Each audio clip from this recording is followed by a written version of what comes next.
안녕하세요. 한림마이스 디스커버리를 진행하고 있는 한림국제대학원대학교의 이화봉이라고 합니다. 오늘은 지난 그나물의 땀밥 프로젝트 1, 인터뷰 프로젝트 1에 이어서 그나물의 땀밥 인터뷰 프로젝트 2의 시간이고요. 첫 번째 시간에는 코엑스의 오픈 이노베이션 파트장님을 만났다면, 이번에는 사실 한국의 스타트업 씬에서 가장 많은 영향력을 보여주고 있는 코리아 스타트업 포럼이라는 조직이 있고요. 그 조직의 실장님을 만나 뵙습니다. 황은하 실장님을 소개시켜 드리도록 하겠습니다. 네. 안녕하세요. 안녕하세요. 네. 반갑습니다. 네. 저희가 첫 번째는 새로운 매기들이라는 타이틀로 저희가 한번 그 인터뷰 프로젝트 해봤고, 이번에는 함께하는 매기들이라고 타이틀을 지어서 저희 쪽에서 고민하는 이야기들, 스타트업 씬에서 고민하는 이야기들 한번 나눠보고 우리 접점들을 한번 찾아보는 시간들을 자꾸 마련해 보려고 해요. 그래서 만나뵈서 반갑고, 오늘 허심탄회한 양쪽의 이야기들을 한번 이어가 보도록 하겠습니다. 네. 우리 처음에는 일단 일하고 계신 코리아 스타트업 포럼에 대해서 간단하게 한번 소개를 부탁드릴까요? 네. 저희 코리아 스타트업 포럼 소개를 해드릴게요. 저희는 그 스타트업의 성장을 도와 세상을 혁신하는 일이라는 미션을 가지고 지난 2016년 9월에 이제 50여 개사의 이제 스타트업 창업자들과 네네. 모여서 이제 출범을 했고요. 네네. 그런 이미 단체 활동을 좀 하다가 2018년 4월에 저희가 사단법인의 형태로 새롭게 좀 법인을 전환하면서 네네. 지금까지 이렇게 꾸준히 성장을 해오고 있어요. 근데 저희가 이제 왜 모였느냐 이런 얘기들을 되게 꽤 오래 해왔는데요. 스타트업도 이제 새로운 어떤 사업의 모델로서 이제 세상에 등장했을 때 기존의 레거시와 부딪히는 지점들이 되게 많았던 것 같아요. 그래서 뭐 법에 대한 아니면 어떤 규제에 대한 해석이 이제 지금 이제 저희가 신산업을 도입하기에는 굉장히 어려웠던 일들이 있었는데, 이제 그럴 때마다 스타트업 창업가가 법의 전문가가 되어야 하느냐 이런 좀 문제점이 있었었어요. 그래서 이런 걸 같이 스타트업 창업가들이 연대하고 목소리를 모아서 같이 공동으로 해결해보자 이런 취지로 저희가 처음 시작을 하게 됐고요. 네네. 그래서 스타트업들의 어떤 규제 혁신을 위한 활동, 그걸 가장 코어로 시작했던 조직이에요. 근데 그렇게 하다가 이제 점점 뭐 200개 스타트업, 300개 스타트업 뭐 이렇게 점점 그래서 규모가 성장하면서 네네. 이 안에 창업자들의 어떤 그동안의 경험, 성장의 경험 이런 것들이 막 축적되어 오는 거예요. 그럼 우리가 이런 걸 잘 교류하고 나눠야겠다 이런 고민들을 하게 됐고, 그 결과 지금은 이제 커뮤니티를 지향하는 조직으로 점점 더 발전해 가고 있는 과정에 있어요. 최초에는 어떻게 보면 좀 사업 모델을 같이 영위하고 있는 사람들의 집합체에서 그림을 좀 조정해주는 역할을 했으면, 지금은 이 안에서 약간 탄탄해지고 또 나름대로의 구성원들의 힘을 가지게 하기 위해서 커뮤니티 역할을 하고 있는 거네요. 그죠? 네, 그래서 저희는 창업가의 연대를 중심으로 비즈니스 성장에 도움되는 다양한 활동들을 네네. 우리가 추진하자라는 이런 일들을 지금 해오고 있고요. 네, 지금 그래서 코스포도 이제 출범 7년 차니까 네, 여전히 네, 처음 그 시작 때와 같지는 않겠지만 네네. 이제 규모적 성장도 있고 회원사도 워낙 많아져서, 그렇지만 저희가 여전히 이제 7년 동안 유지하고 있는 게 뭘까라고 생각했을 때는 저희가 출범 초기에 생각했던 그런 스타트업의 어떤 성장을 지원하는, 그리고 그런 혁신을 만드는 일을 우리가 돕는 조력자라는 그런 포지셔닝을 지금까지 꾸준히 이어오고 있는 게 네, 달라지지 않았다. 네, 되게 좋았습니다. 초심을 잃고 있지 않다. 잃지 네. 않고 있다. 성장하면서도 코어를 잃지 않는, 본질을 유지하고 있다. 네. 굉장히 어려운 얘기긴 한데, 그죠? 네. 지금은 조직원들이 많은 몇 명이나 있으시죠? 지금은 저희 조직에는 32명 정도 굉장히 같이 큰 일을 하고 조직이네요, 그죠? 있고요. 네. 올해 저희가 특히 채용을 많이 늘려서 네네. 이 어려운 혹한기에 네. 네, 그러니까 인적 자원에 투자를 많이 하고 있어서 저희는 이제 올해 다 채용을 하게 되면 한 45명 정도 규모의 조직이 될 것 같아요. 네. 협회라는 굉장히 큰 협회인 거죠. 네, 그죠? 맞습니다. 그렇군요. 그리고 이 스타트업 포럼에 대해서는 이해를 했습니다만, 우리 실장님이 또 굉장히 걸어오신 길들이 있으시니까 네. 한번 어떻게 여기까지 오시게 됐는지 한번 네. 말씀을 주시면 좋을 것 같아요. 네. 음. 사실은 뒤에 코스포를 소개하는 여러 이런 추억이 담긴 사진들도 있었는데요. 아, 네. 그것도 한번 이분들이 살짝 설명해 정말 주시면. 네. 코스포 처음 킥오프 할 때 계셨던 멤버들이시고 아, 뭐 네. 야놀자의 이수진 대표님이나 우한형제들의 김봉진 대표님이나 네 이렇게 뭐 직방의 안성호 대표님 같은 분들이 처음 이런 연대체를 만들자라는 고민을 같이 해오셨었고요.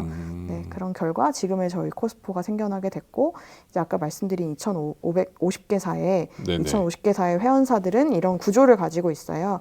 그래서 저희 회원 구성의 97%는 스타트업 창업자들이고 3%는 이제 생태계 파트너라고 하는 그 대기업, VC 그리고 뭐 스타트업 투자 지원 기관 뭐 이런 영역들이 좀 3%의 영역을 차지하고 생태계 있습니다. 파트너. 그러니까 진짜 네. 딱 스타트업은 아니지만 우리가 스타트업이라는 씬이 성장하거나 혁신을 리딩하기 위해서 협력자들이나 조력자들 네, 외부에 네, 네. 그래서 그런 에코시스템 안에 넣고 계시는 거죠. 네.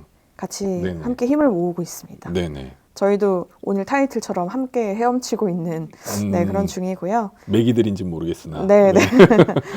그래서 저희 조직에는 저희 코스포에 이렇게 많은 분들이 같이 함께 해주고 있고 역대 의장으로는 우한형제들의 김봉진 의장께서 처음 코스포의 시작을 함께 해주셨고 그 뒤로 이제 뭐 컬리, 직방, 비바리퍼블리카의 대표님들이 역대 의장으로 많이 기여를 해주셨고요. 현재는 소카의 박재욱 대표님이 저희 코스포 3대 의장으로 같이 해주고 계세요. 그래서 네.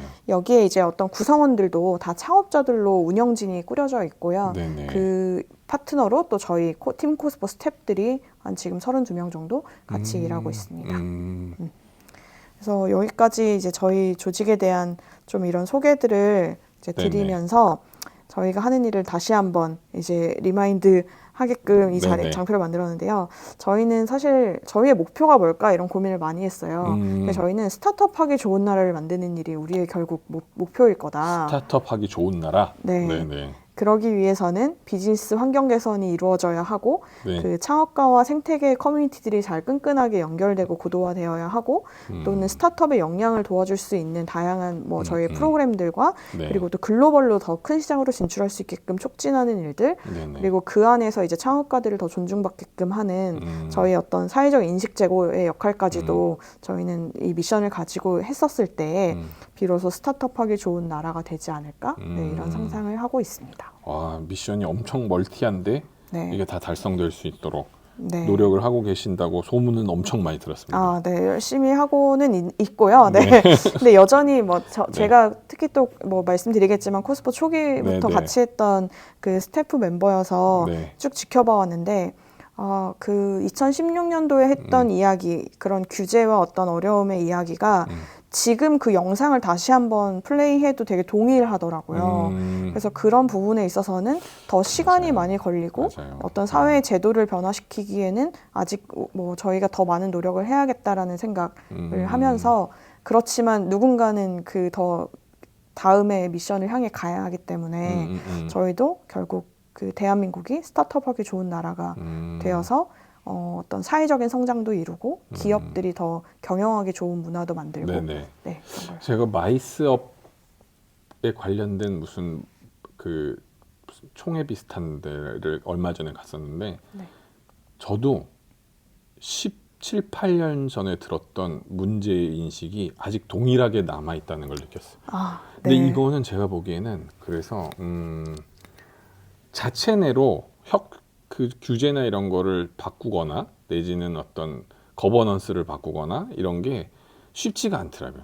네. 근데 뭔가 시너지가 생기고 나서 아니면 시너지에 뭔가 촉매제가 있어야지만이 어떤 딱 촉매가 필요하지 않는가라는 생각을 하긴 했어요. 근데 아마 같은 느낌이시지 않을까 해서 갑자기 네. 생각이 났었습니다. 그래서 네. 제가 코스포 처음에 입사했을 때 여기는 진짜 되게 그 진정성 있는 조직이라고 생각했던 게 하나의 약간 에피소드가 있는데요. 네. 같이 초기에 했던 어떤 창업가께서 결국은 코리아 스타트업 포럼이라는 조직이 없는 게 스타트업하기 좋은 환경이 되는 게 아니냐. 그걸 우리 같이 만들어 가자 이런 얘기를 하셨는데 괜히 거기에 너무 감동을 받아가지고 그 힘으로 한 몇 년 일했던 것 같고요. 근데 뭐 지금도 여전히 저희 팀 코스포 내부에서는 네네. 1인 활동가로 코스포의 해산을 네, 이렇게 막 얘기하지만 그게 네. 뭐 실제 저희의 물리적 해산 이런 거보다도 네네. 진짜 우리가 해야 할 일을 지금 그쵸. 굉장히 그 미션을 네. 생각하면서 잘 해보자 이런 얘기들을 하고 있어요. 아, 훌륭하십니다. 네. 그럼 우리 본인에 대해서 한번 말씀을 주실래요? 네, 그래서 저를 소개하는 것도 자료를 네네. 좀 만들어 봤는데요. 네. 저는 황은하라고 하고요. 지금 코리아 스타트업 포럼 스타트업 커뮤니티 성장실에서 일하고 있고 그 전에는 서울문화재단이나 청주시 한국공예관이라는 그런 문화예술계 쪽에서 활동을 하다가 지금은 스타트업 업계로 넘어왔어요. 아, 청주 분이신가요? 네, 저 청주 어. 사람입니다. 예향이겠는 청주도 또 굉장히 많이 네. 문화예술에 오리엔트된 도시잖아요, 그죠? 네, 청주 공예의 도시 청주입니다. 네. 네. 아니, 네네. 네, 청주 되게 저 고향인데요. 네. 좋습니다. 네. 그래서 저는 처음 커리어를 청주에서 시작을 하게 됐고요.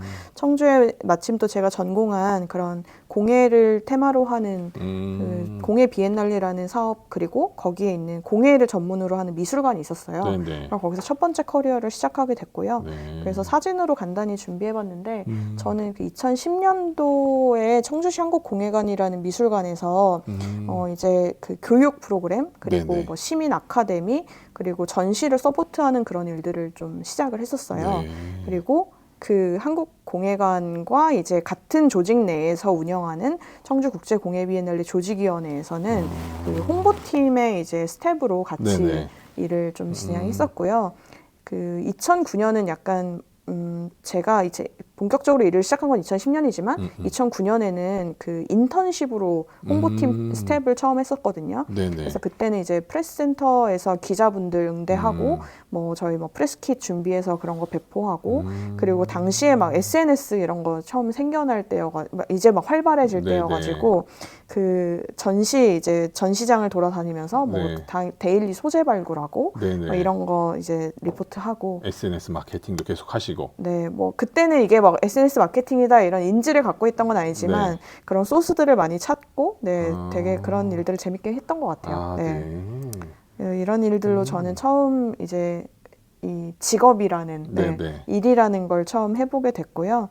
그 미술관에서 일을 하다가 어떤 2014년도에 이제 서울문화재단이라는 여기도 역시 서울시 산하에 있는 문화 정책을 이제 실현하는 그런 기관이에요. 네네. 그래서 여기서 이제 저는 특히 이제 시각적 베이스로 하는 대시민향 캠페인 사업들을 펼쳤거든요. 그래서 이게 굉장히 사진들이 막 뭔가 화려해 보이는데요. 이 과일나무라고 하는 되게 직관적인 네이밍인데 네네. 이거는 그 최정화 작가님과 네네. 같이 한 캠페인이고 여기가 굉장히 그 청계구가의 삭막한 그냥 일상 도시거든요. 네네. 그래서 그 천변에 저런 과일나무를 이렇게 심어놓고 이제 시민들이 일상에서 즐길 수 있는 예술 이런 것들을 경험할 수 있게끔 하는 것 그리고 이렇게 선물 상자가 열린 것 같은 이 그림은 여기 DDP인데요. 네네. 여기서 이제 어떤 형태로든 저 안에서 공연이 펼쳐지거나 아니면 뭐 전시가 열리거나 뭐 토크쇼가 열리거나 하는 그런 시민들에게 어떤 문화예술적 선물을 준다라는 취지의 캠페인이었었고요. 또 이렇게 밑에 있는 마음약방이라고 하는 캠페인은 시민들이 되게 이렇게 고단한 현실을 계속 살아가는데 이런 걸 우리가 어떻게 보듬어주고 위로해줄 수 있을까? 그래서 네네. 자판기라는 익명성을 빌려서 그 고단한 마음 증상을 이렇게 클릭하면 네네. 처방전이 뚝 떨어지거든요. 네. 그 처방전은 이제 저희가 생각하는 문화예술적 처방, 뭐 어떤 영화를 보면 좋습니다. 뭐 어떤 그림을 보고 위로를 얻어보세요. 그리고 내지는 뭐 어떤 데를 서울의 어떤 멋있는 명소들을 걸어보세요 하는 그런 처방전들을 저게 많이 몇 년도예요? 알아서 마음약방이요. 네. 마음약방은 2015년도에 런칭을 해서요. 한 2017년도께까지는 운영이 됐었고, 네네. 네, 저도 그 과정에서 이제 15년 런칭하고 16년도에 저희가 이제 칸 국제광고제에서 상을 받았어요. 그래서 이거는 시민이 이제 문화예술의 어떤 향유와 네. 그리고 대시민의 어떤 그 공감, 위로 공감, 마음 치유를 만드는 그런 캠페인으로서 인정을 받아서 칸 국제광고제 상을 받았거든요. 네, 그 이후에 네, 한 1년 정도 더 운영을 하다가 네네. 네, 지금은 운영되고 있지는 않습니다. 네.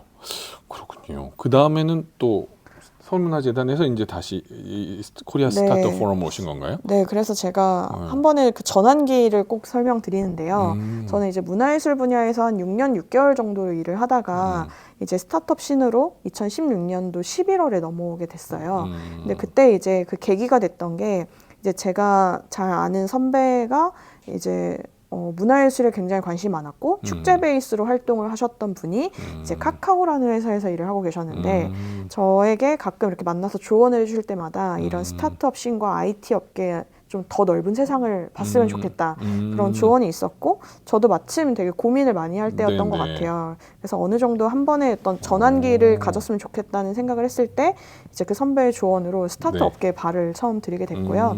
그때 이제 16년도에 코스포라는 조직에 처음 와서는 아까 말씀드렸지만 저희가 이제 법인 형태가 아니라 임의의 네네. 단체잖아요. 네네. 그리고 이 코스포를 서포트하는 직원들은 정말 한두 명의 되게 소수였기 때문에 네네. 그때는 뭘 했지 이랬을 때는 진짜 해야 되는 일을 다 했던 것 같아요. 스타트업에게 필요한 일 그리고 우리가 지금 해보자 하는 일들 네네. 그런 걸 전 다 해왔던 것 같고 시간이 이렇게 지나면서 2023년에는 이제 조직이 많이 성장하고 커질수록 이제 뭐 더 세분화될 수 있잖아요. 네네. 그랬을 때 저는 지금 코리아 스타트업 포럼에서는 그 커뮤니티를 기획하고 만드는 일을 하고 있어요. 그 창업자 중심의 커뮤니티를 커뮤니티. 기획하고 네. 만들고 운영하고. 네. 네네. 근데 사실 저는 제가 커뮤니티를 이런 스텝들이 만들 수는 없다라고 생각하는데 네. 대신 저희는 그 경험을 더 고도화할 수 있는 일을 할 수 있다 생각하고 있어요. 네네. 그래서 커뮤니티의 중심축인 창업자분들 네. 그리고 그 옆에 생태계 프렌즈분들 네. 같이 어울릴 수 있는 커뮤니티를 만들고 그들의 그 경험을 고도화하는 일을 저는 하고 있고요. 그리고 또 하나는 그 스타트업의 에코시스템에서 이제 스타트업들이 어떻게 포지셔닝 돼서 그들과 협업을 통해서 같이 성장한 그 포인트를 만들 수 있을까? 네, 이런 고민들을 하면서 일을 하고 있습니다. 제가 아주 right person을 만나고 있는 거네요. 그리고 그래야 할 텐데요. 네네, 네. right person을 만나서 네. 예술 행정을 하시다가 어떻게 보면 네. 예술가를 지원하는 문화예술 종사자들을 지원하는 역할을 하고 계시다가 스타트업을 지원하는 역할을 하고 계시는 거네요. 어떻게 보면 네, 스타트업 행정을 또 하시는 거네요, 그죠? 네, 그래서 뭐 많은 사람들이 어떻게 문화예술계에서 스타트업계로 이렇게 완전 커리어 전환이라고 생각하시는데 사실 하는 일을 보니까 동일한 거예요. 메커니즘은 뭔가, 똑같을 것 네, 같아요. 기획을 네. 하고 관계를 맺고 네. 같이 교류하고 네, 성장을 촉진하고 네. 이런 일들은 예전에도 해왔던 일인데 지금도 맞습니다. 하고 있네 약간 네. 이런 거고 근데 오히려 그걸 바라보는 뷰가 좀 다르다 보니까 그러면 내가 이 문화예술계와 스타트업계를 좀 연결해주는 매개의 역할을 할 수 있을까? 이런 고민 되게 많이 하고 있어요. 맞아요. 네. 그 충분히 가능하실 것 같네요. 네. 필요한 영역인 것 같기도 해요. 네, 네. 아무래도 스타트업이라는 어떤 비즈니스에 굉장히 오리엔트된 조직들이 있는 거고 문화예술은 또 비즈니스에 오리엔트 안 돼 있다고는 할 수는 없지만 그래도 굉장히 몰랑몰랑한 영역이기 때문에 이 영역이 잘 믹스될 수 있는 그런 정도의 중도적인 역할을 할 수 있는 사람들은 많이 없기 때문에 독특한 포지셔닝을 가진 것 같아요. 네. 그래서 좋습니다. 제가 네. 그러면 제가 이 업계를 전환할 때 업을 전환하는 그 전환기에 네. 어떤 생각을 했냐면 예술가는 자생할 수 있을까? 이런 고민을 되게 많이 했던 것 같아요. 이런 지원, 저도 계속 해왔던 문화예술계 커리어도 사실 저는 이제 뭐 민간이기보다는 작가이기보다는 좀 더 예술 행정에 가까웠고 그 기관들은 다 공공이었거든요. 네, 국립미술관, 뭐 공공재단 네. 뭐 이런 성격이어서 내가 좀 더 주도적으로 자발적으로 뭐 해볼 수 있는 게 뭐가 있을까 이런 고민들 많이 했고 그 중에 특히 이제 그럼 예술가도 어떤 사회의 현상을 읽고 그거를 본인의 어떤 작품으로 승화하거나 이걸 어쨌든 표현을 하잖아요. 네, 사회에 네. 계속 이렇게 표출하고 표현을 하는 분들이라고 저는 생각을 하는데 네네. 스타트업은 어떨까? 근데 이분들도 이렇게 멀리서 바라봤을 때는 어떤 사회의 문제를 발견하고 그걸 솔루션을 찾고 그걸로 인해서 굉장히 그 경제적 가치를 만들어내는 사람들이라는 약간 로망이 있었어요. 그래서 그걸 진짜 나 증명해보고 싶다, 알아보고 싶다라는 그 호기심으로 업계에 오게 됐고요. 네. 그래서 처음에 뭐 이 얘기는 제가 워낙 여기저기 많이 했는데 네. 처음에는 진짜 호기심으로 왔어요. 너무 이렇게 스타트업계에 대해서 하나도 모르고요. 궁금해서. 네, 정말. 궁금해서 네. 그러면 그러니까 제가 관심 있는 주제는 어떤 그 크리에이티브거든요. 그래서 예술가들의 크리에이티브와 이런 그 산업계의 크리에이티브가 어떤 차이와 공통점이 있을까 이게 궁금해서 왔고요. 근데 있다 보니까 저도 알 수 없게 매년 1년 더 이렇게 일을 하게 되더라고요. 네. 그래서 지금 전체 커리어를 봤을 때 딱 그 절반의 과도기가 작년에 지났고 전체 커리어의 절반 이상을 스타트업계에서 지금 보내고 있는 그러시네요. 네, 그렇죠. 시간이 더 상황이 돼버렸네요. 네. 그 나중에 문화예술 분야의 아티스트들이나 이 스타트업의 아티스트들, 또 비즈니스 아티스트들의 네. 어떤 공통점이나 차이점에 대해서는 따로 한번 세션을 마련해서 네. 얘기를 들어 재미있을 것 같아요. 네네 한번 네. 얘기 나눠보시고 네네. 그러면 저는 이제 네. 그 국제대학원 대학교란 데서 마이스 비즈니스를 그 가르치는 네. 역할을 하고 있는 사람이다 보니까 오기 전에도 한번 말씀을 드렸지만 우리 실장님께서는 마이스 비즈니스라는 용어나 이 비즈니스 영역에 대해서 이해를 하고 계신가요? 제가 그렇지 않아도 저희가 사전 인터뷰 하기 전에 네네. 이제 마이스에 대해서 내가 할 수 있는 얘기가 있을까?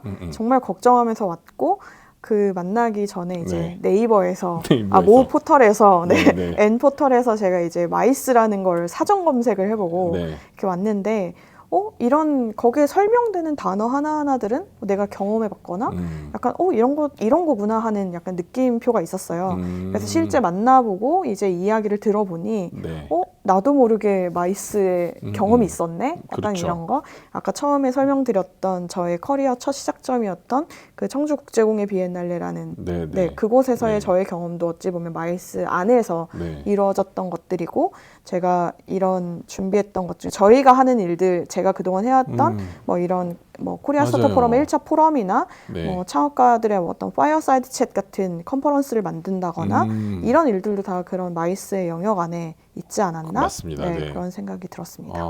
이미 사실은 본인도 모르시게 부지불식간에 이 산업에 대한 이해는 하고 계셨으나 사실 마이스 비즈니스가 뭐지? 용어나 어떤 그 용어죠. 용어에 대해서 이해도가 없었을 뿐 본인은 이미 이 안에 들어와 계셨네요. 그죠? 저희가 그러니까 제가 생각할 때 제가 한번 정의를 한번 내려봤는데 우리 산업의 정의가 저희가 약간 탄탄하고 촘촘히 연결된 커뮤니티를 기반으로 비즈니스를 위한 이벤트를 기획 운영하고 그로 인해 생산된 컨텐츠와 데이터를 근간으로 오프라인의 공간에서 플랫폼 구축을 통해 온라인과 함께하는 비즈니스. 이렇게 해봤거든요. 그러니까 이게 말이 되게 길긴 하지만 사실 이 안에서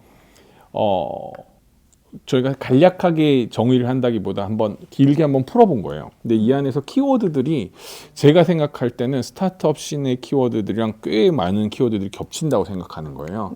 일단 탄탄하고 촘촘하다는 거 하나, 그 다음에 연결된 커뮤니티라는 거 하나, 그 다음에 기획 운영한다는 거 하나, 또 컨텐츠와 데이터, 그 다음에 플랫폼, 온라인 등등이 다 뭔가 우리가 연결이 돼 있는 영역들이 아닌가라는 생각이 들어서 조금 더 약간 딥하게 한번 얘기를 해봤으면 좋겠다 해서 오늘 만나 뵀으면 좋겠다 한 거고요. 근데 그간 사실 스타트업 영역은 좀 특별한 영역이긴 한데 다른 산업 분야는 사실 에코시스템이 하나 만들어지기 위해서는 엄청나게 오랜 충돌과 이런 게 많잖아요. 물론 스타트업도 마찬가지긴 하겠지만 스타트업은 산업이라 하기보다는 사업 모델 영역인 거잖아요. 어떻게 보면 그분들끼리 모여서 에코시스템이라는 거를 지금 만들고 계시긴 하지만 어쨌든 굉장히 많은 플레이어들이 빨리빨리 기민하게 움직여서 다른 산업보다는 빨리 구축이 된 것 같아요. 에코시스템이라고 하는 것들이. 그러다 보니까 아마 씬에 대해서 이해도가 제일 높으실 텐데 현재 스타트업 씬은 어떻고 현재 고민이 가장 뭘까요? 고민 되시는 게. 스타트업은 저희는 굉장히 빠르게 도전하고 그 실패의 경험을 축적해서 성장하는 기업들이라고 보고 있고요. 그런 성장을 촉진하기 위해서는 어떤 그 시장에 투자를 받는다거나 그런 엑셀러레이터의 조력을 받는다거나 그런 생태계 플레이어들의 교감을 통해서 더 성장할 기회를 만든다라고 생각을 하거든요. 네. 근데 그렇게 했었을 때 최근에는 너무 많은 고민을 하고 있는 게 사실 이거는 꼭 스타트업 업계만의 얘기는 아닌 것 같고요. 경제 위기가 이제 계속 이어지면서 맞아요. 스타트업 업계에서는 투자 혹한기라는 얘기가 있어요. 음. 네, 혹한기를 넘어 막 빙하기라는 표현을 하시는 분들도 있는데 혹한기를 넘어서 빙하기예요. 네, 그런 분들도 있는데요. 그러니까 저희는 이제 자금을 조달해서 성장해야 하는 구조가 사실은 지금 저희가 자금을 확보할 수 있는 건 뭐 기업이 어떤 투자를 유치하거나 네네. 아니면 보증을 통해서 자금을 확보한다거나 아니면 대표자 개인이 뭐 신용대출을 받는다거나 이런 여러 방법들을 도입하고 있는데 이게 이제 글로벌로 보면 굉장히 그 단편적 그 사례들밖에 없는 그렇겠죠. 거예요. 네. 그래서 근데 이제 그 몇 가지 가능성들 중에 사실 이제 기업이 어떻게 매출을 만들어낸다거나 이렇지 않으면 그 기업 평가에서 이제 등급을 받지 못하기 때문에 어차피 융자를 받는 것도 되게 어려운 한계치가 있는 거죠. 그렇죠, 그렇죠. 네. 그래서 결국은 이제 VC 업계에 있는 투자 영역에 그 자금을 저희가 수혈할 수밖에 없는 구조인데 그 정해진 한정된 자원을 여러 스타트업들은 다 기다리고 있는 거잖아요. 그러다 보니 이제 그 투자의 어떤 경쟁도 더 치열하고 네, 진입 장벽도 높아지는 네. 그런 상황이고요. 그러다 보니까 이제 투자를 받지 못해서 다음 넥스트 플랜을 짜지 못하는 그런 계획을 세우지 못하는 기업들이 많아지면서 요즘 가장 어렵다라고 하는 건 이제 그 우리 기업을 얼만큼 더 유지할 수 있느냐. 네네. 예를 들어 고정 지출 비용을 어느 정도 우리가 더 확보해 놓느냐 하는 그 런웨이를 얼만큼 잡아놓느냐라고 했었을 때 런웨이? 네, 그걸 이제 런웨이라고 런웨이라고 하는 게 정확하게 뭘까요?